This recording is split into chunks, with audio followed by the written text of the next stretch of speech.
Peace and blessings, everyone.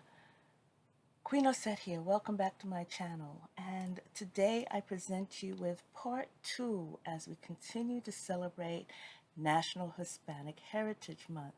I know this is the last week of celebration, officially, but we are going to celebrate these beautiful heritages and cultures all the time. We should embrace other cultures other than our own. And of course, since I'm Caribbean, they're like family, mi familia. We're family. So thank you so much again to Annette of My Projected Life. She brought this to my attention. Actually, I was trolling like we usually do, and I found something that just really caught my attention.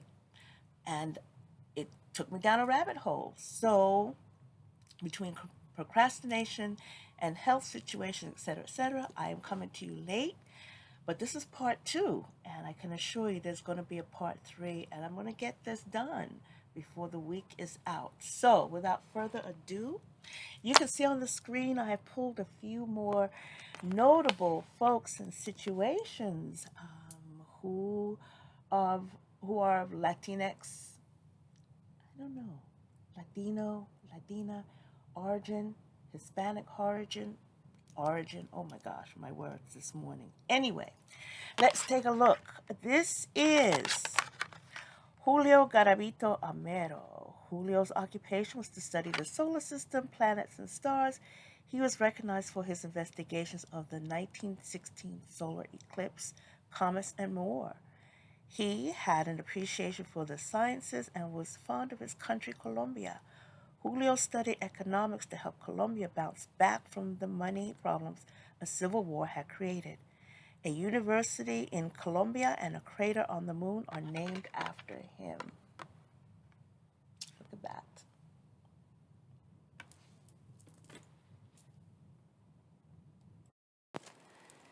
Now we have, let's see, Evangelina Rodriguez. Evangelina had a forlorn childhood. She was abandoned by both parents. She had to look to her grandmother for love and guidance. Evangelina had to work at a very young age to survive and pay for school materials. She worked hard and became the first female to graduate from medical school in the Dominican Republic. She helped her community by offering free medical care, resources, and medicine. As Evangelina got older, she was subjected to derision for voicing the social injustices she saw occur. And her key words are principled, thinker, and strong. Thank you, Evangelina.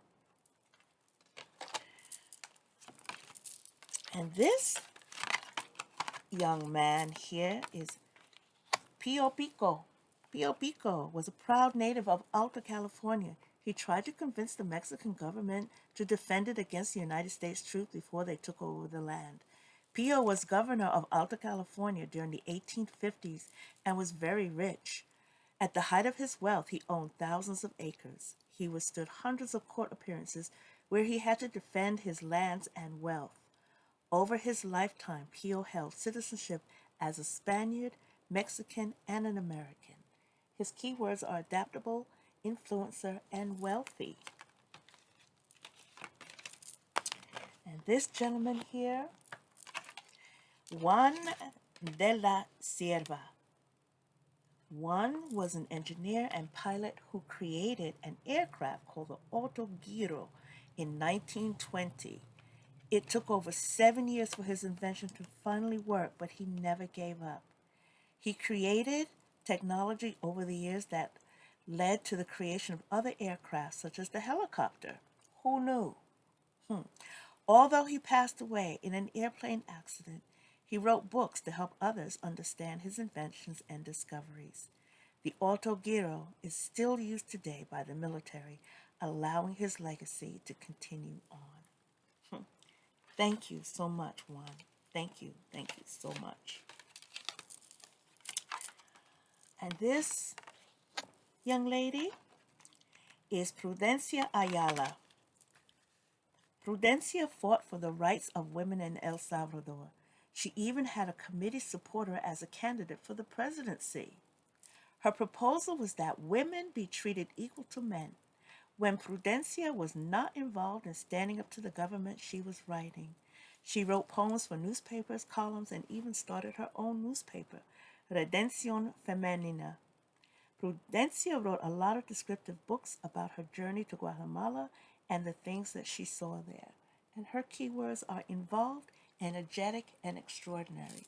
You guys, I am loving these flashcards. Like, so much information, almost as good as, better than, I think, than Google. So, let's see if I can do this video in a short amount of time. Wow. Let's see. I can start with Annette showed this deck on her channel, and it reminded me that I had it. You can see how old mine is. I mean, look at that. It's so worn. And it's the Mayan calendar.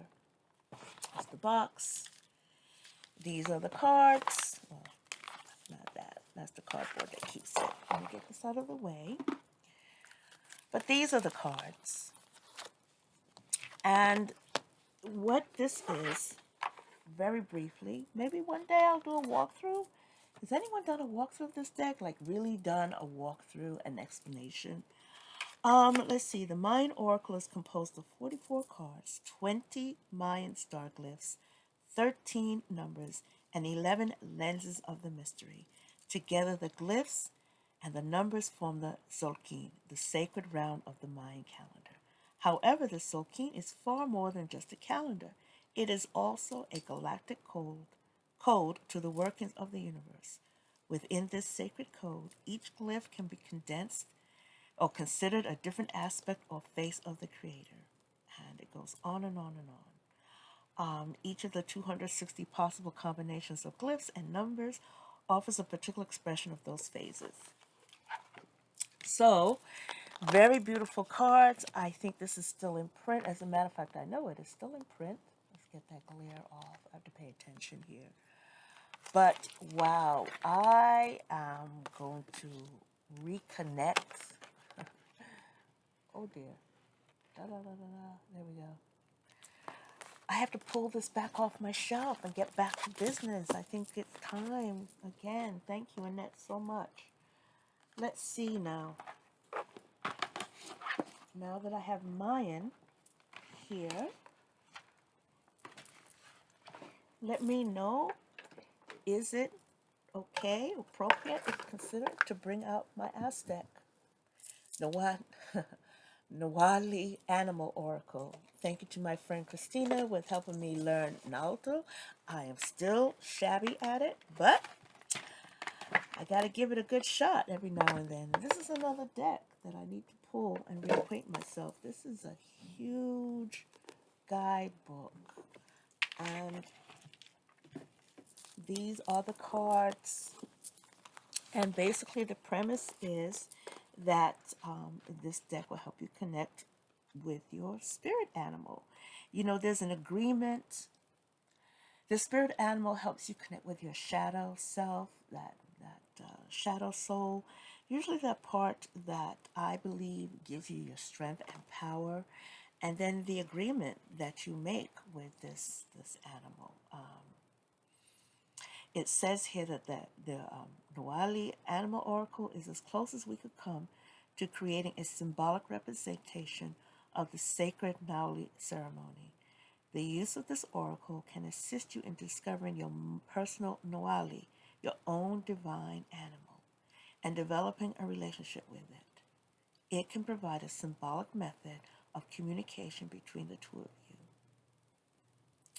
The use of the Nawali Animal Oracle cards in a variety of different divinatory spreads opens a channel that heretofore has never been explored. So, traditionally, the Nawali teaches the youth its secrets, skills, and abilities. If the Nawali is known for its strength, like the jaguar, the youth becomes strong. If the Nawali is known for its ferocity, like the hummingbird, the youth becomes fierce. Additionally, the Nawali offers the youth its protection, both in the physical realm and in the realm of the dead. If the bond is close enough, the human and the animal may even die at the same time and make the 4-year journey to Mictlan, which is the underworld of Aztec cosmology, together.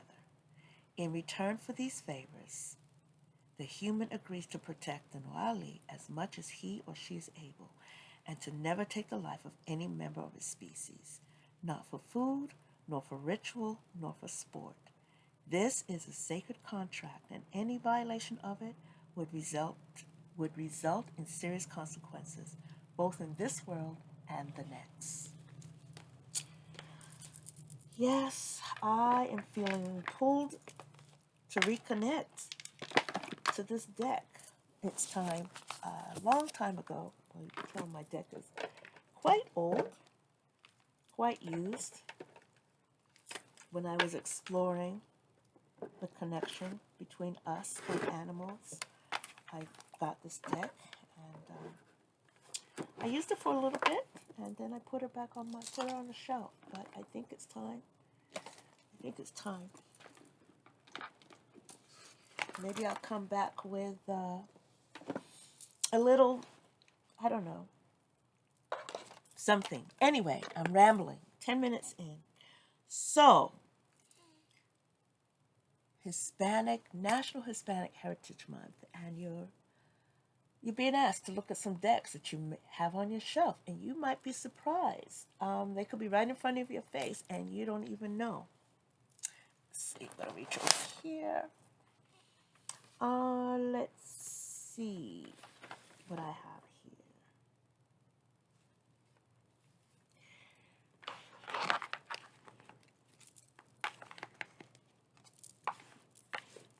This is a deck. This deck is created by, she was known as formerly Diana Lopez, but now she is known as Amy or Ami Nile. And if you are interested, a lot of this has like Japanese comic style, TV fashion, very simple, emoji reminiscent. This is what the back of the cards look like with stars. Hopefully that's not too bright. And then it's a Pippish deck. So, I mean, it's cute. But who knew that this deck was created by a Latina?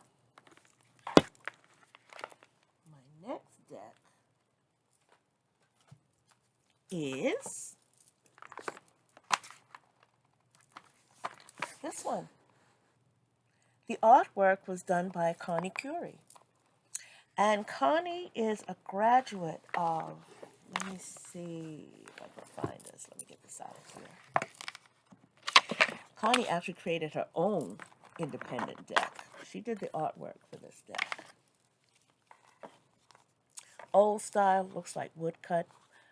The colors are still rich though. It's diverse.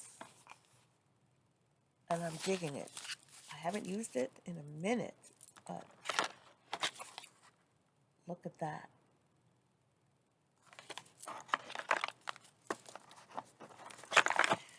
So here in the book, actually I went to Connie's website, and as I said, she had created a deck that I would love to get my hands on. I wish I could, but I'll put it out there. Who knows? Maybe I will. Maybe I will. Let's see. Connie is an Argentine artist and illustrator based in Buenos Aires, and she gets her inspiration from folklore, astronomy, mythology, and the occult. And yeah, she has followers. She's on Instagram. She says she played reading the future with poker cards and made up the meetings. Fortunately, she grew up in a home where esotericism and symbolism were another way of understanding life, and that must be why, without knowing the actual meaning, as a teenager, she fell in love with the Wheel of Fortune from the Major Arcana. And her first deck, she said, she bought, she was in her 20s. And then she created her first tarot deck, which is called Tarot de la Fuerza. She created it in 2019. And this is her second deck that she did the artwork on. I guess I should turn it back this way. Maybe I'll do a walkthrough of this. But you might have this on your shelf. Who knew? The next deck I have, I actually have two. Do this, like this and this. Juliet Diaz. Not only is Juliet a prolific deck creator, but she's also a fantastic author. This is one of her books, Plant Witchery, which is an excellent reference book in my library.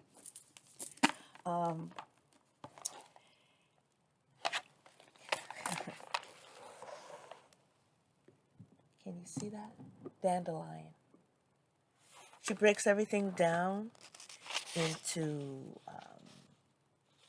she gives you the biological name, medicinal properties, the essential properties, and magical properties.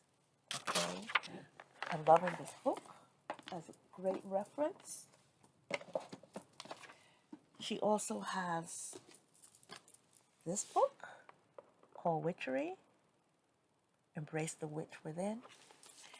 And, you know, she says being a witch isn't about hocus pocus. It isn't about how you dress, how you decorate your altar, or what you post on social media.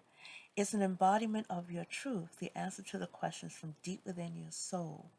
There is work to be done, a call to be answered. The earth, our mother, needs us.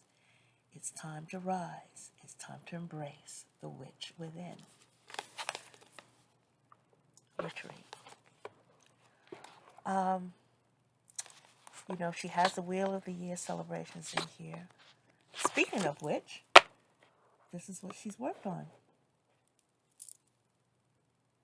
This is what she's been doing. Seasons of the Witch. These oracle decks are part of her collaboration. And then she also has this one, EarthCraft. Now, the Seasons of the Witch oracle decks, I mean,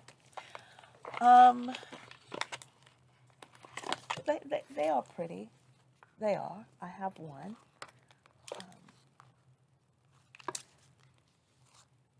I don't necessarily follow the Wheel of the Year in that sense, but this is a great and it's a beautiful oracle deck. It's fantastic. I think for the novice and the professional, for lack of a better term, or not so novice, someone who likes things easy and beautiful. But the EarthCraft is my deck of choice because, baby, look at that. Look at the deliciousness.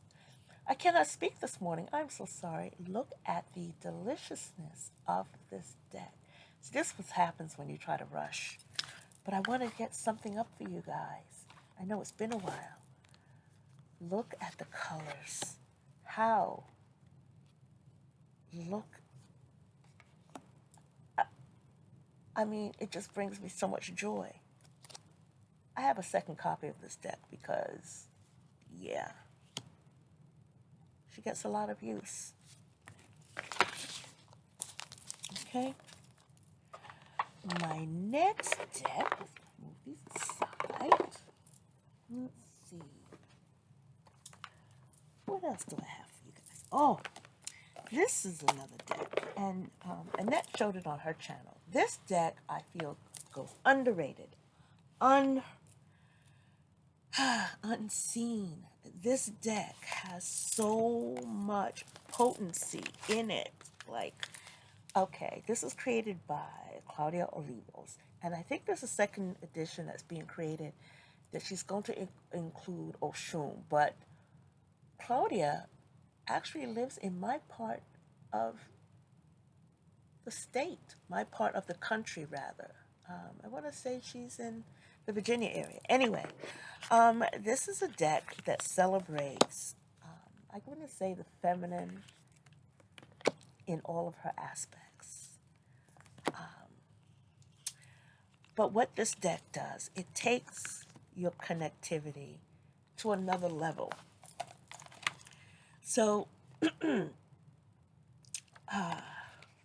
briefly, what you have here with each card, let's say Mama Cocha, which is card number 22. And this is a deck that I used with my tarotistas when we had COVID shut down. So what you have are the explanation, a brief explanation of her energy, how she's going to work in your life, and all of that, right? Then you have her message. You have her message. Put that there. And then call on or how to reach out or connect to with that aspect of the goddess, what situation, what energy you can pull, what you can hone in on. And then she has activities and rituals. So for me, this deck, as opposed to having a gazillion books and a gazillion decks, this might be, that one deck that serves a lot, fills a lot of things that you want to have in your life. Suggested exercises, which is building an altar or a fairy house or something. There's always some sort of exercise. And then, of course, you have an affirmation. And then you have spreads. You have spreads that you can do. Spreads that you can do with your tarot cards, your oracle cards. With this deck, you have spreads. You have how to create an altar.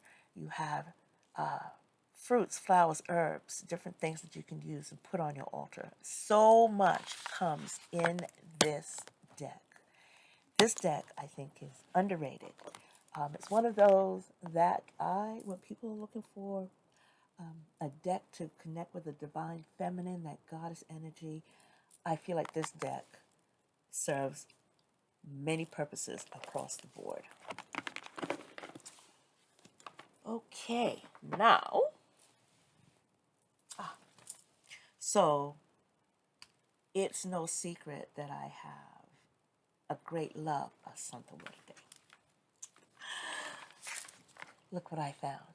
Santa Muerte Lenormand. Yes, and I love this because, see those eyeballs? Look at that. Can you see that? It's fabulous.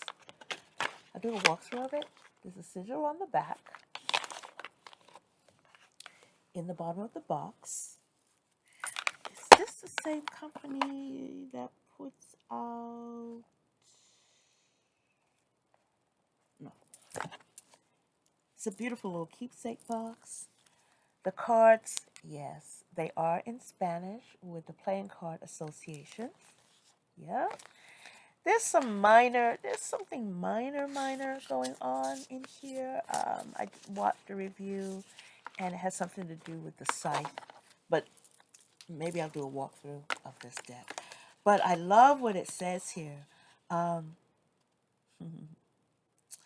final word needs to be shared here. So in the guidebook, it does give you some information about La Santa Muerte, and it goes further in to explain the oranges, supposed oranges, and then her disappearance, and then her reappearance. The book also explains the different colors that she's connected to and the energies of those colors to work with. And then you get a final note from the creators and the publishers. A final word needs to be shared here. She answers prayers that other saints often will not. The creators and the publishers shall not be held responsible for unintended consequences of devotional requests. So, I love it, okay? Man, I keep going back to this one. So we're going to say, let's say this one. El Atud or El Atud. Too many see El Atud and think death. Here it simply means endings. Some endings are good, like paying off a loan. Some things should be buried. Also, it's important to remember that life expectancies are quite different now than they were in 1799. And this is when, 1799 is when Das Spiel der Hoffnung was first published, which is the first Lenormand German. It's a big deck. I think you've seen it. It's in a brown box. I have it somewhere. Not transformation. What goes into the coffin does not transform. It decomposes. It is gone and buried, or it sits in the box on the shelf. I love it. So I am going to enjoy playing with this. Like, I think this might become one of my favorite Lenormand decks. Maybe. Because I have, so you guys know I don't edit, so you get to hear all the scrunches and the crunches and let's see. I do have another Lenormand that I'm going to show you. Put this away. And Saturnarium, this is dedicated to you. I want to say thank you for coming and visiting my channel. I saw your comments. Everybody, I'm going to respond to your comments. But this is a Lenormand deck that I found on Etsy. I guess maybe a year or two ago.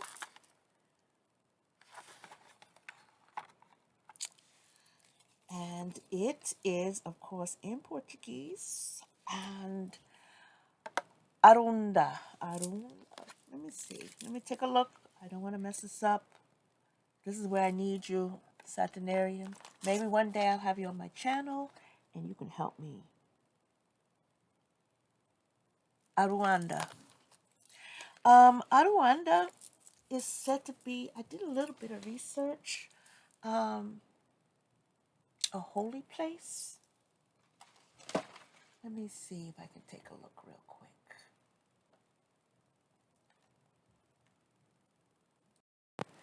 So it is said that Aruanda is a concept present in Afro-Brazilian religions, especially in Umbanda, as well as in Brazilian Spiritism. It describes a place in the spirit world which varies greatly according to the religious current, but which could generally be equated with a kind of spiritual colony. Now, the reason why I love this deck, you guys know I'm an Orisha devotee, okay? So, Door of Oya. And anything with the Orisha, I'm going to buy it. I'm going to look into it. And yeah, I'll probably buy it. So when I found this deck, of course, it's all in Portuguese. I don't know. Like, I can't read Portuguese, okay? But it's shipped from Brazil. I didn't think the shipping was crazy, so Saturnarium, I could ship.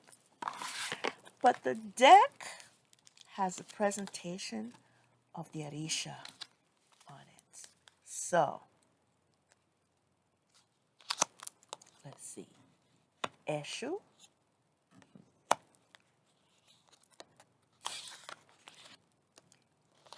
Imanja or Yemoja, Oshosi,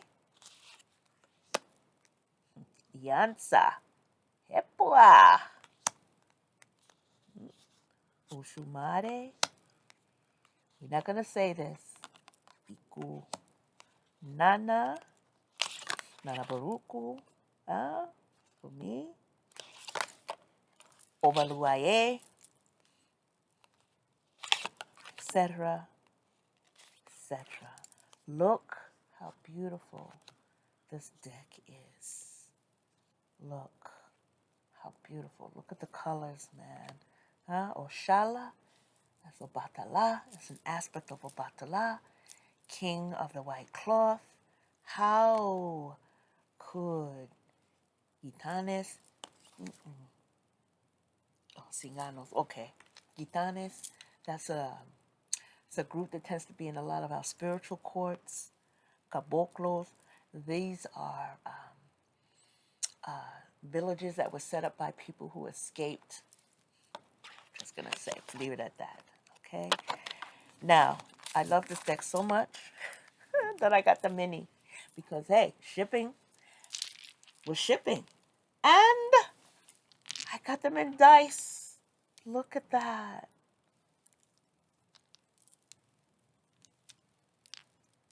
Look, I got Lenormand dice.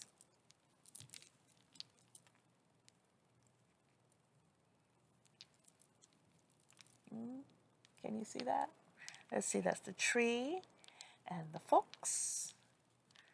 And this would be the path. Lenormand dice.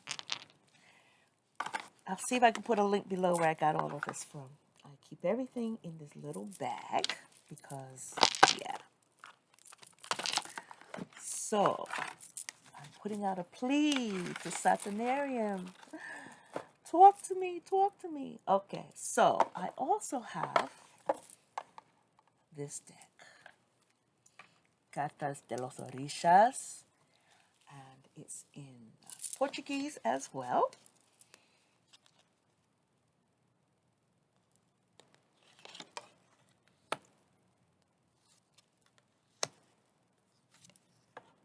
This would be like an oracle deck. Ochosi, Oshumare, Omulu. Omulu. It's an aspect of Babaluaye. Orumila, the great diviner. Yansa. Epua. Shango.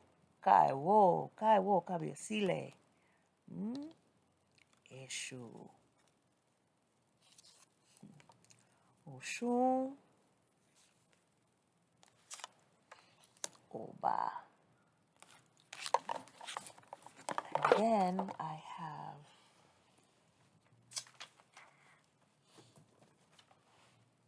but then I also have this one.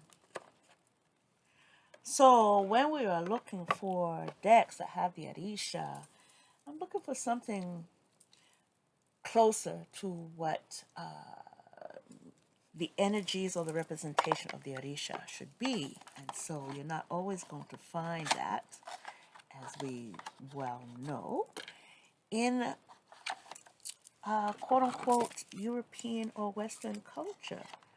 I am going to talk about, and maybe have a little discussion or conversation about why the Orisha should or should not be in decks that are created just because. But anyway, this one, Colors of Orumila.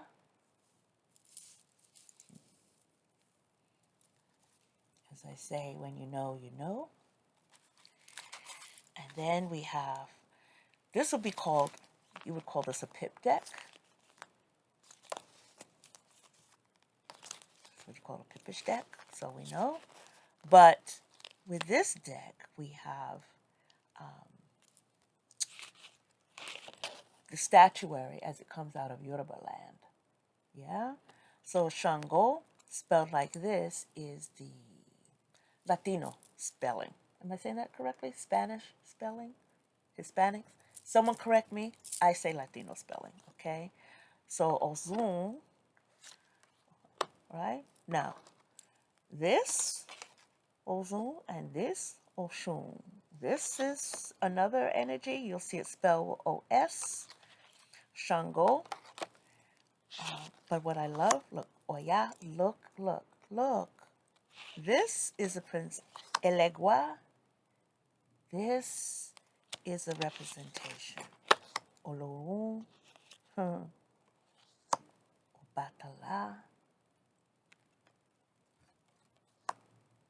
Oba, Shango's first wife, the Beijis, the twins, Ozain,